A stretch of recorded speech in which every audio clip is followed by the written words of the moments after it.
Santo. Amén. Mateo 26:30 dice: y cuando hubieron cantado el himno, salieron al monte de los olivos. Dice, el versículo 30 dice, Mateo 26:30, y cuando hubieron cantado el himno, salieron al monte de los olivos. Entonces Jesús les dijo: todos vosotros os escandalizaréis de mí esta noche, porque escrito está: heriré al pastor y las ovejas del rebaño serán dispersas, pero después que haya resucitado, iré a vosotros, delante de vosotros a Galilea. ¿Cuántos creen que palabra del Señor pueden decir amén?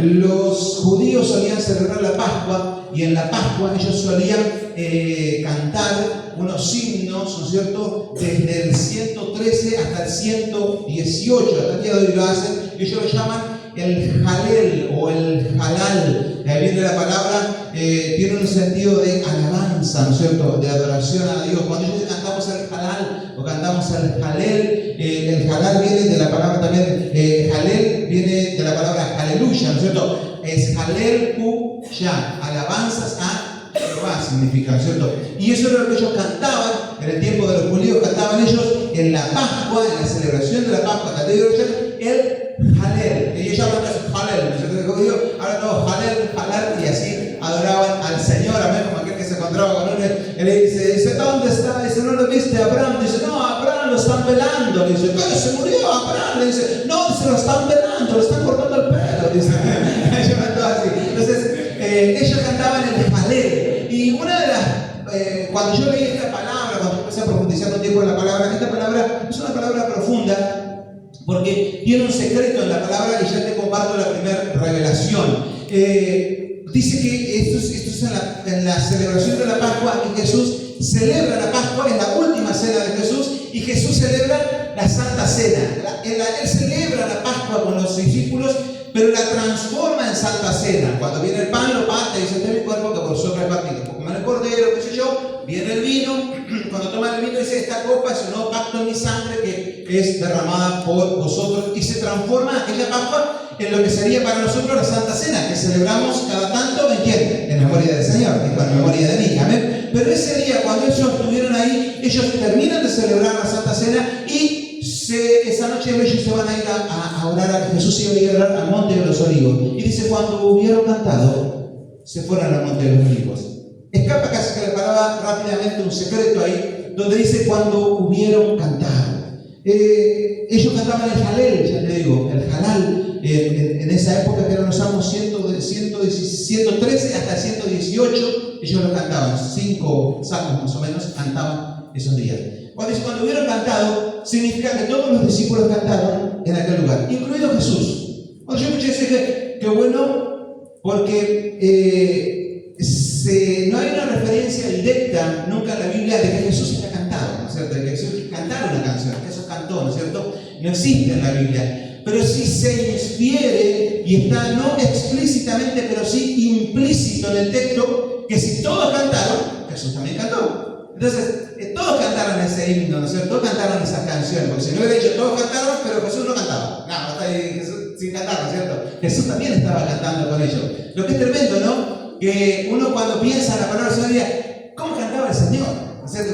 ¿Cómo adoraba al Señor? Tal vez levantaba sus manos, tal vez cantaba, no sé, de una forma. Qué bueno ese privilegio de haber podido ver al Señor y decir, el Señor cantaba de esta forma o cantaba de otra forma. Entonces esto es uno de los textos donde revelan partes de Jesús que por ahí están escondidos en la palabra, de cosas de que Jesús conocemos o cosas de que Jesús no conocemos, y que son vivas para nosotros, y que para nosotros podemos inferir la importancia de que, aunque no lo conocimos en ese momento, algún día vamos a conocer la voz del Señor y podemos ver cómo cantaba el Señor. ¿Cuántos dicen amén? Entonces, ese pasaje, ya te digo, habla de que tal vez, porque hay cosas que la Biblia no dice de Jesús, y hay cosas que tal vez, y hay cosas que no se sabe, ¿no es cierto?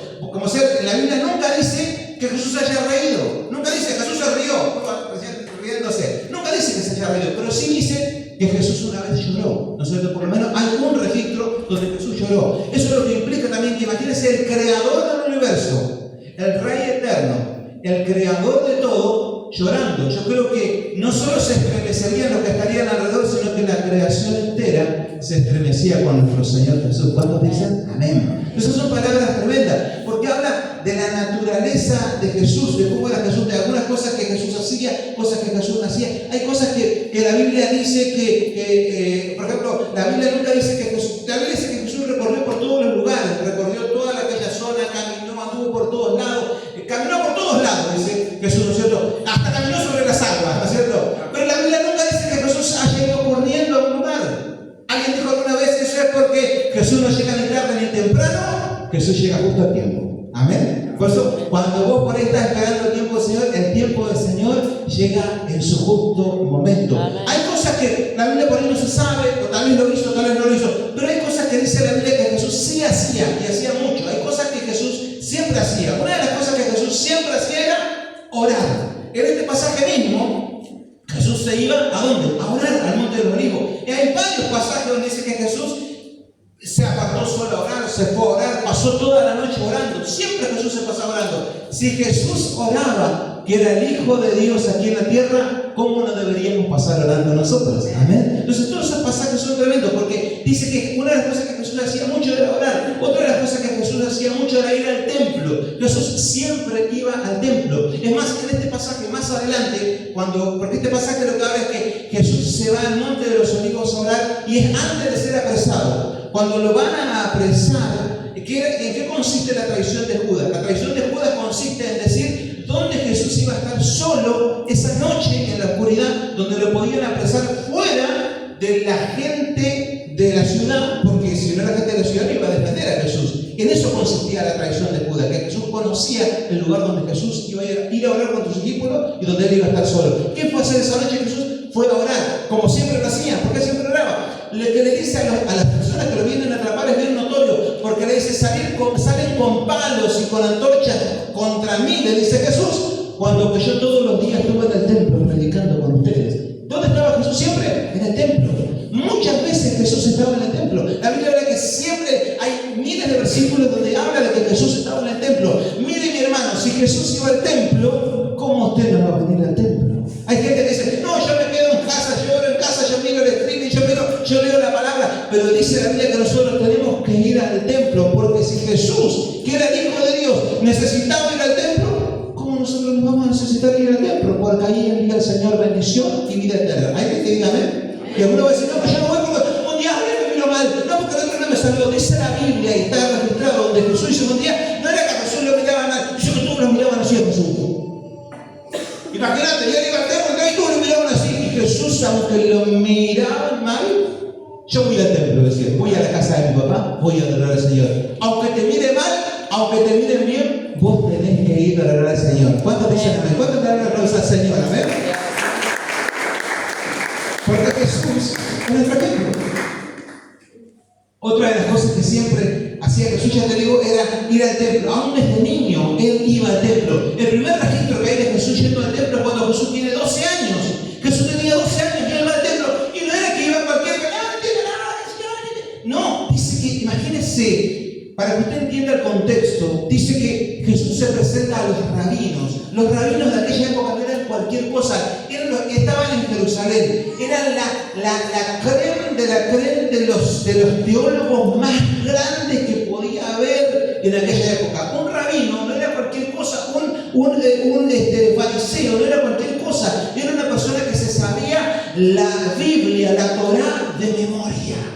El rabino eso sabía, pero cuando Jesús hablaba con los judíos, ellos se sabían la Biblia de memoria. No era que, dice que por eso cuando uno entiende esos pasajes, uno entiende cuando Pablo le dice, ustedes son Biblias andantes. ¿Por qué? Porque los rabinos eran Biblias andantes. ¿Por qué ellos se sabían la Biblia de memoria? Dice que ellos lo estudiaban desde pequeño, se la sabían de tal forma que si se perdían los escritos, ellos podían escribirla sin que falte una coma o una tilde. ¿Por qué hacían eso? Se la aprendían de tal forma de que si se quemaban los escritos, entraban en el templo, robaban las Biblias, no importa, ellos la tenían en la memoria, ellos la podían volver a copiar. Entonces nunca se iba a perder la Biblia, aunque muchas veces quisieron tapar la escritura. Como todos los rabinos, los escribas, los fariseos sabían la Biblia, ellos donde le quemaban las Biblias, ellos las transcribían de vuelta, porque la Biblia estaba impresa en sus corazones. ¿Cuántos dicen amén?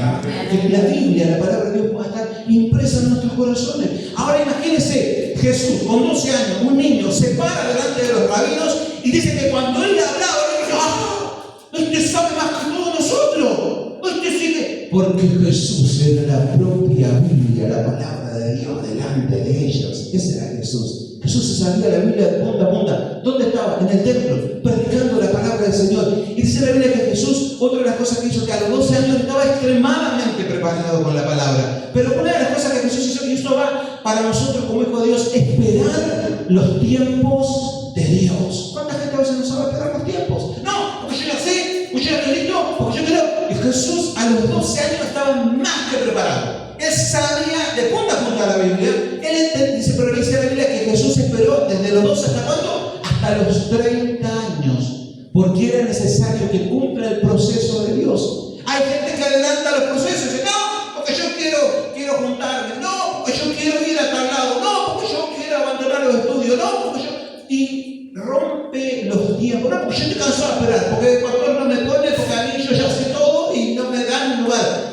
No importa, cuando llegue el tiempo de Dios, Dios te va a poner en su lugar. Dice la Biblia que Jesús esperó todos los tiempos, a tal punto que a los 30 años, sin necesidad de bautizarse, Jesús encima va y se bautiza. ¿Por qué le dice a Juan el Bautista? Porque es necesario que cumplamos con todo. Si Jesús cumplía con todo, ¿cómo nosotros nos vamos a cumplir? ¿Cuántos dicen amén? ¿Cuántos le dan un aplauso al Señor? Esto va por aquellos que están esperando, por aquellos que están esperando el tiempo de Dios. Le robé una frase a Johnny, no le voy a decir robé porque los cristianos nos roban, le tomé prestado, porque se dice, ay, esa palabra que le di yo, ese te compartí yo, porque escucha la palabra, la mitad de la palabra la leo, la otra mitad es de mi esposa, porque somos los de la carne. Ella suele decir, una frase, cuando Dios te dice sí, te bendice, cuando Dios te dice no, te protege, y cuando Dios te dice espera, es porque te está preparando. Por eso, si Dios te está diciendo sí, recibí la bendición de Dios. ¿Cuántos dicen amén? Si Dios te está diciendo no, tranquilo, porque Dios te está protegiendo, te está librando de algo. Y si Dios te está diciendo espera, es porque todavía Dios te está preparando en este tiempo. Por eso espera el proceso de Dios. Jesús es nuestro ejemplo, y cuando uno más estudia sobre Jesús, más podemos ver la palabra, la misericordia de Dios, la bendición de Dios, lo que Él hacía. Una de las cosas que Jesús hace en ese momento, fíjese un pequeño detalle, algo cortito nomás esta noche, algo sobre Jesús. Dice que Jesús, ellos que comieron, dice la Biblia que Jesús comía corderos, comía pescados. Varias veces Jesús comía corderos. Como ahora, por eso nosotros vamos a seguir a Jesús con corderos. Ahora le comento algo más. Entonces, Jesús comía corderos. Dice la Biblia que esa noche, la última cena de Jesús, ¿sabe cuál fue? Cordero asado, era en la Pascua. Entonces, no solo que Jesús comía corderos, sino que comía pescados, sino que una vez a los discípulos estaban cansados, estaban agotados, todo el día pescando, y ¿saben lo que hace Jesús? Le cocina unos pescados. Dice, che, venga, tienen hambre, y le cocina unos pescados con unas tortas. ¿Te imaginas Jesús cocinándote? ¡Oh! ¡Qué tremendo! ¡Qué privilegio el discípulo del Señor! ¡Qué amor! Y Jesús ahí dice, che, vengan, coman unos pescados. ¿Qué te dice eso? Que Jesús no era vegetariano y no era vegano. No importa si vos sos vegetariano o si vos sos vegano, no hay problema. Pero no importa si vos no lo sos. Amén. Porque yo soy mi gente, vos comes carne, Jesús comía carne, yo como carne. Jesús comía pescado y comía cordero. Y su última cena fue un cordero. Esas son revelaciones de la palabra que a veces son interesantes para comprender cómo nos movemos. Por eso a veces Jesús dice que escandaliza o Jesús impacta en este modernismo. La gente no entiende. Por eso que algunos quieren decir, dicen, ay, yo quiero ser vegano, quiero ser vegetariano. Cero, no hay problema, ¿no es cierto? Pero si vos no querés comer carne, yo quiero un churrasco, comés un buen churrasco. Porque no hay ningún problema con eso. Otra de las cosas, me acuerdo que una de las cosas que a mí me había impactado, también cuando estaba estudiando estos pasajes, era que una vez un amigo me dijo hace muchos años, me dijo, Leo, vos viste que Jesús es un Dios alegre. Dice, Jesús iba siempre a fiestas, me dice mi amigo. Y él siempre iba a fiestas. Donde él iba, había fiesta. Jesús, nosotros tenemos que celebrar a Cristo con alegría. Amén. Por eso cuando celebramos, usted celebre con gozo, celebre con alegría. Porque Jesús era un Jesús festivo. Varias veces hay registro en la Biblia donde Jesús fue a fiestas, fue a bodas, fue a lugares de celebración. Y me dice mi amigo, me dice más, es más, Jesús nunca fue a un velorio, me dice. Y yo digo, en ese tiempo yo tenía algún conocimiento de la palabra y yo pensé en la viuda de Naín, pensé en la hija de Jairo, pensé también en Lázaro, ¿cierto? Que fueron velorio. Y entonces me dice, yo ya sé lo que estás pensando, vos me dice, que Jesús cruzó por un velorio. Pero yo te quiero decir, Jesús nunca fue un velorio, Jesús siempre fue a fiesta, porque cada vez que Jesús cruzó por un velorio, el muerto resucitó y el velorio se transformó en fiesta. Por eso Jesús siempre fue a fiestas con el Señor. ¿Cuánto le dan un aplauso al Señor?